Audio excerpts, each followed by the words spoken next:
Oh, il y en a un qui l'emporte. Sébastien Ernaud. La victoire des petits. Le quintet de ce vendredi 25 avril, les amis, j'espère que tout le monde va bien, que vous avez la pêche, que vous êtes de bonne humeur et chanceux au jeu. On se retrouve pour un nouveau quintet. Je vous emmène avec moi du côté de Vincennes. Réunion 1, course 8 pour ce vendredi soir. Quintet en nocturne, 20h15, 16 partants qu'on connaît bien, 16 partants qu'on a vus récemment dans des quintets, notamment du côté de Vincennes. Bon. Que faire avec ces 16 partants? Moi, comme d'habitude, je vais vous donner mes 6 chevaux préférés. Je vous explique mes choix. Si vous aimez ce genre de contenu, abonnez-vous. Voilà, comme ça, vous serez avertis dès qu'il y a une petite vidéo qui sort. N'hésitez pas à interagir dans cette vidéo.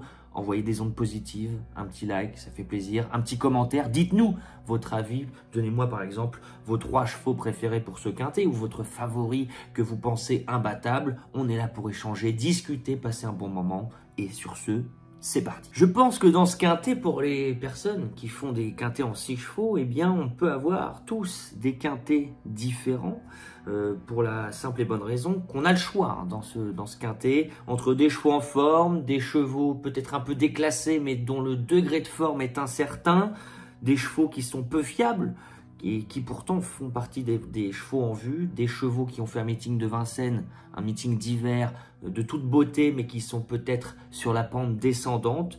Alors moi, je vais faire le choix dans ce quintet d'aller en priorité vers 3 candidatures qui m'ont sauté aux yeux et pour des raisons différentes. Avant que je vous donne mon favori, les amis, mes 3 favoris pour ce quintet, n'hésitez pas à ouvrir un compte The Turf pour jouer tous ces chevaux gratuitement, pour faire des quintets. Vous avez 110 € offerts en ouvrant un compte The Turf en seulement 2 minutes avec mon code promo TurfistYT. Alors cliquez sur le lien qui est juste en dessous de cette vidéo. Voilà, en 2 minutes seulement, hein, je vous rappelle que vous avez 110 € offerts. Ça vous permet de faire un quintet à 2 € pendant 2 mois tous les jours.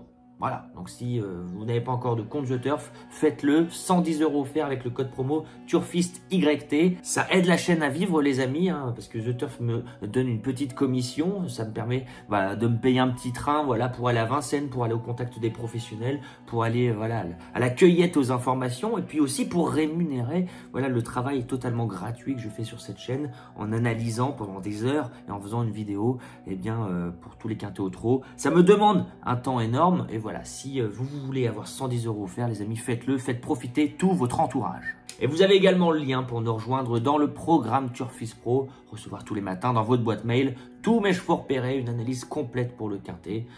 Pour tous les passionnés, pour tous ceux qui veulent m'encourager, venez nous rejoindre. Mon favori, eh bien ça sera ce 14, Ikiem Damer. Ça sera évidemment l'un des chevaux les plus en vue, peut-être le favori, en tout cas ça sera mon favori. Alors pourquoi lui et pourquoi pas un autre? Plusieurs paramètres. Déjà, on est en très grande forme. Voilà, on vient de le montrer du côté de Vincennes. Sur les 2008, sur le parcours du jour, on s'est imposé brillamment, certes, avec un magnifique parcours donné par Franck Nivard. Mais vous vous souvenez certainement, ce jour-là, c'était un quintet. Je l'avais placé en tête et ce cheval, Ikiem Damer, ce numéro 14, ne m'avait pas déçu. Petit bémol, ce ne sera pas Franck Nivard qui est mis à pied. Et oui, il arrive au driver et au jockey d'être mis à pied, soit parce qu'ils ont provoqué un faux départ, soit parce qu'ils ont usé de la cravache, soit parce qu'ils ont gêné un concurrent. Bon, ça ne sera pas Franck Nivard. Aujourd'hui, ça sera Mathieu Abrivard. Doit-on s'en inquiéter? Je ne crois pas, parce que Mathieu Abrivard, il l'a mené au succès lors de leurs 2 dernières associations. Ça, c'est un point très positif. Ikiem Damer évolue certainement sur la pente ascendante parce qu'on a eu un petit break entre janvier et mars. On a désormais 2 courses de rentrée dans les jambes, dont une où on s'est imposé en 1:12,5. Très très bon chrono, ce qui en fait un des meilleurs chronos sur le parcours, en tout cas sur longue distance à Vincennes. Il y a peu d'ombre au tableau, il peut tout faire, il peut venir de derrière, il peut animer les débats, il peut être en sniper derrière les chevaux qui vont animer la course. C'est la raison qui me laisse penser que ce très bel engagement pour ce 14 Ikiem Damer doit lui permettre de continuer sur sa lancée et pourquoi pas s'imposer. Mais il faudra se méfier d'un cheval de 9 ans qui m'a tapé dans l'œil. Je n'invente rien évidemment, il suffisait de regarder la dernière course le 4 avril sur les 2007 à Vincennes, c'était un quintet. Regardez la dernière course du 2 Garou du Chêne que j'ai placé en deuxième position. Ce jour-là, c'était un 2007. Il a fait 3 km, il a fait 3000 mètres, il a fait tous les extérieurs parce que ce cheval n'est pas maniable. Voilà, il faut faire attention au départ et ensuite, il est peut-être pas très pratique quand il va dans les autres. Alors, il faut souvent faire le tour du peloton. Ce qui est un peu embêtant, parce que évidemment qu'on fait plus de route que les autres, mais c'est comme ça, il a un vrai moteur, il est capable de faire le tour de ses adversaires. Si aujourd'hui il fait le tour de ses adversaires, comme la dernière fois, je ne pense pas qu'il va gagner. Mais si ça se passe un peu mieux, parce qu'il faut le dire, ce cheval n'a pas toujours été chanceux ces derniers temps, eh bien je pense qu'il peut même gagner si il a un petit peu plus de chance que ces dernières fois. Regardez ses performances. Le 2 février, on faisait une rentrée, c'était sur les 2007 à Vincennes. On ne s'est pas fait ramener, malchanceux, on a fini en retrait, mais plaisamment pour une rentrée. Le 20 février, mauvais parcours, né au vent, deuxième course de rentrée, la fameuse deuxième course de rentrée qui lui a peut-être coupé les pattes parce que même s'il était favori, attendu, il n'y a plus de son, plus d'image dans le dernier tournant. Et puis, en dernier lieu, il s'accroche en partant, il perd un peu de terrain, on ne reprend pas le départ alors qu'on aurait dû reprendre le départ. Lorsque deux concurrents s'accrochent, normalement, voilà, on reprend le départ. En tout cas, c'est ce que je pense. Ça n'avait pas été le cas, ce qui ne l'avait pas empêché de trotter une 12,5 en faisant, pendant 1 kilomètre au moins, le tour de ses adversaires. Si aujourd'hui ça se passe mieux, j'en attends un très bon comportement. Et je dirais même, je vais aller même plus loin dans mon propos, s'il a un petit peu plus de chance que ces dernières fois, si c'est pas lui qui fait le boulot, il peut même faire sensation ce cheval-là. Parce que vu ce qu'il vient de faire, il faut s'en méfier. Et puis il y a un troisième cheval, les amis, qui me plaît tout particulièrement, parce qu'il est sur la pente ascendante, parce qu'il aime animer les débats, et dans ce genre de lot, avec beaucoup de vieux, je pense que voilà, être devant, c'est un avantage. Eh bien, c'est ce 5, Icare de Fitz. Il évolue sur la montante. Après une rentrée sage du côté de Chaland le 23 mars, eh bien, il n'a pas du tout démérité du côté de Cherbourg le 6 avril. Seconde course de préparation. Aujourd'hui, troisième course après 2 bonnes courses de rentrée dans les jambes. À mon avis, on ne va pas être loin du compte, hein. Surtout si on anime les débats. Rappelez-vous le 8 décembre, cette victoire impressionnante dans le prix de Crécy-la-Chapelle. Icare de Fitz partait en tête, mais devançait des chevaux tels que Isofou du Chêne, Idole de Méa, Indy de Gire. C'est pas donné à tout le monde. Et il avait fait sensation, tête et corde, et déjà avec Anthony Barrier. Alors si aujourd'hui, on prend la tête, il va aller très loin ce cheval. Et je pense même que finalement, ça sera lui le favori. C'est tout à fait logique parce que je vous le dis encore une fois, il est capable d'animer les débats avec un driver qui le connaît. Avant que je passe à la suite de ma sélection, restez bien jusqu'au bout parce que je vais vous toucher 2-3 petits mots sur les 2-3 favoris, les chevaux en vue que je n'ai pas mis dans ma sélection et je vais vous expliquer pourquoi. Mais moi, je continue ma sélection et allons chercher de la cote. Et oui, le vendredi soir, il y a toujours de la cote. Alors allons chercher de la cote. Il ne suffit pas de dire que le vendredi soir il y a de la cote, il faut en mettre. Le 12 gagneur. Je lui fais une place en 4e position. C'est peut-être un peu osé de le mettre si haut. Mais bon, j'y crois. Il sera cette fois-ci plaqué des antérieurs comme lors de ses belles sorties de l'hiver, notamment du côté de Vincennes, où eh bien, il s'est très bien comporté, notamment sur les 2007, où il s'était classé très bon 3e, c'était le 23 novembre. Ensuite, il s'était imposé du côté de Lyon-Paris, montrant sa forme. Et je trouve que, voilà, chaque fois qu'il est revenu à Vincennes, il n'avait pas démérité du tout. Rappelez-vous de cette seconde place le 2 février qui était très bonne. Voilà, gagneur peut venir de derrière. Pourquoi pas se faire ramener par Isofou du Chêne, par exemple. Il est capable également eh bien, d'être porté à mi-peloton, voire eh bien, assez proche de la tête.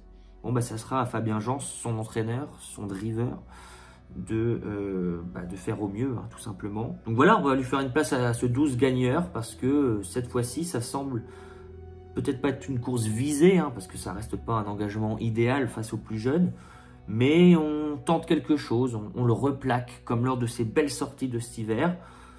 Alors oui, pour être 4-5e, pourquoi pas. Après, eh bien oui, il faut mettre le 6 Is Magic au fort pour sa régularité de ces derniers temps.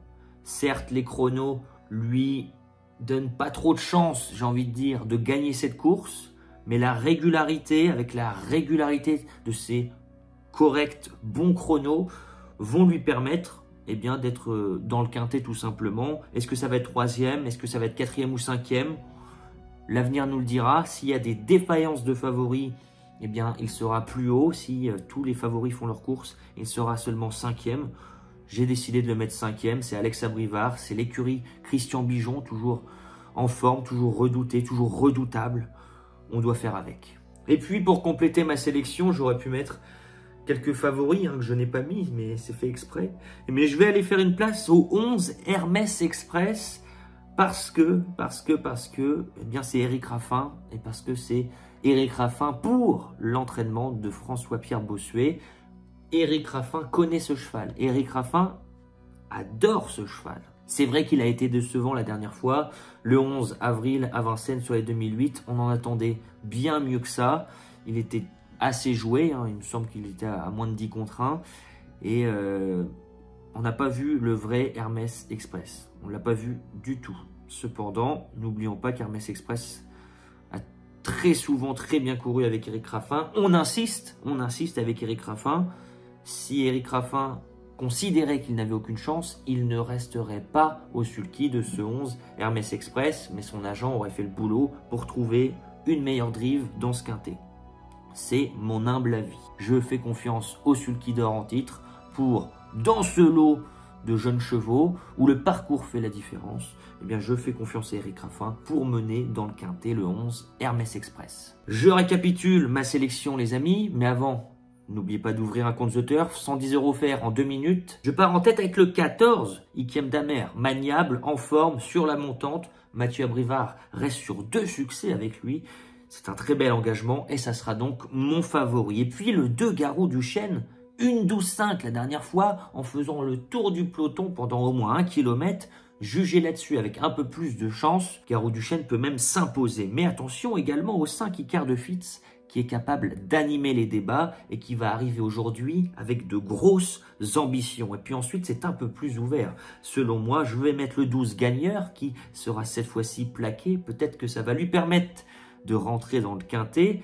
Le 6 Is Magic au fort a des chronos qui vont lui permettre de figurer en fin de combinaison. Je pense que mieux, ça va être plus dur. Et le 11 Hermès Express, Éric Raffin décide de revenir au sulky après une contre-performance où il ne faut peut-être pas juger le cheval. Alors oui, j'ai dû faire des choix les amis, j'ai décidé de ne pas mettre des chevaux en vue, tels que Instinct d'Eau-Fort, qui sera très en vue le numéro 3. Mais il reste sur 2 disqualifications, une fois à Vincennes où il part au galop, il ne voulait pas y aller, et une fois à Cherbourg là, au début du mois, où il s'est mis à la faute pour rien dans le parcours. Alors je me dis qu'après un très très bon meeting d'hiver, peut-être qu'il est un petit peu fatigué, qu'il en a marre tout simplement. Donc pour moi, ça sera simplement dans un champ réduit. Il y a aussi le 7 Hurricane Carter, cheval déclassé, cheval qui n'a pas couru depuis près de 4 mois. S'il fait l'arrivée, on ne serait pas surpris évidemment, mais je vais le mettre seulement dans un champ réduit également parce que on n'a pas trop de recul et je le trouve un petit peu moins tranchant.